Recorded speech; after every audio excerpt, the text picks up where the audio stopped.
Islamic channel Tarikul Hedaya. Allah নবী সাল্লাল্লাহু আলাইহি ওয়াসাল্লাম বলছেন, হাদিসের মধ্যে আছে, যে ফজরের নামাজ পড়ে না, আল্লাহ রাসূল বলছে ওয়া ইল্লা আসবাহা খাবিসান নফস কাসলানা। ফজরের নামাজ যে পড়ে না, রাসূল বলেন সে হচ্ছে খবিস। খবিস, এটা খবিস দিলে, এই তোমরা যারা ফজরের নামাজ পড়ো না, খবিস তুই বেটা, খবিস।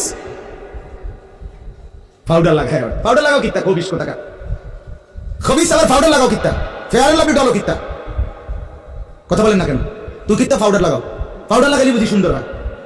বেরিয়ে দেখো না, পাউডার লাগাও, এবড়িয়ে লাগাই, ঘন্টা দিয়ে পরে আবার এবড়িয়ে দিয়ে লাগায়, এবড়ি জানি এটা ধোকা, ঠিক কিনা বলেন না? এটা যে ধোকা, না এবড়ি ধোকা, মেকআপ বক্স ধোকা আবার লাগাই এসে, এটা ধোকা, এটা আসল না, এটা নকল। আল্লাহ নবী সাল্লাল্লাহু আলাইহি সাল্লাম বলেন বেনামাজি খবিস।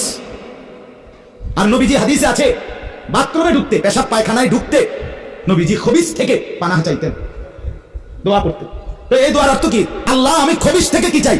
পানাহ চাই। তার মানে নবীজি বুঝাই দিয়েছে, উম্মাহ পেশাব পায়খানার মধ্যে থাকে খবিস। খবিসের ঠিকানা কোথায়? Bathroom, bathroom, toilet. আল্লাহুম্মা ইন্নী আউযু বিকা মিনাল খুবুসি ওয়াল খাবায়েস। আল্লাহ খবিস থেকে পানাহ চাই, বাথরুমে ঢুকতে পারবে। জন্য বেনামাজি খবিস, এই খবিসের ঠিকানা টয়লেট, নাপাক, এটা নাপাক, এটা অপবিত্র, অপদার্থ, এটা অকর্মণ্য। এটা জিন্দেগির অর্থ কি? জীবন মানে খানা, জীবন মানে ঘুম, জীবন মানে লজ্জাস্থানের চাহিদা পূরণ, যৌন চাহিদা পূরণ, এই তিন জিনিস। তাহলে কুকুরের সাথে, বিড়ালের সাথে, গরু ছাগলের সাথে তফাৎ কি? ওই প্রাণীগুলো তো খানা, ঘুম এবং যৌন চাহিদা পূরণ করে কিনা? কথা বলেন না কেন? কুকুরের ছাও আছে কিনা? তো কুকুর বিড়াল খায় কিনা? কুকুর বিড়াল ঘুমায় কিনা?